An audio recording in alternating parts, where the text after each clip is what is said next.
கலைஞர் கருணாநிதி நூற்றாண்டு விழாவை ஒட்டி ஒரு நூலகம் தாராளமா கட்டலாம், மாற்று கருத்தே இல்லை. நூலகம் படிக்கணும், நூலகம் தேவைதான்.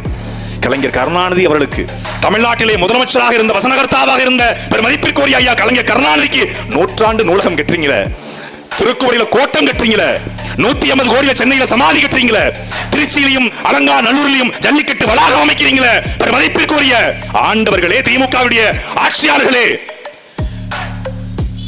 தமிழர் இன வரலாற்றில் கரிகால் சோழனுக்கு பிறகு தமிழர் இன வரலாற்றை தூக்கி நிறுத்தியவன்.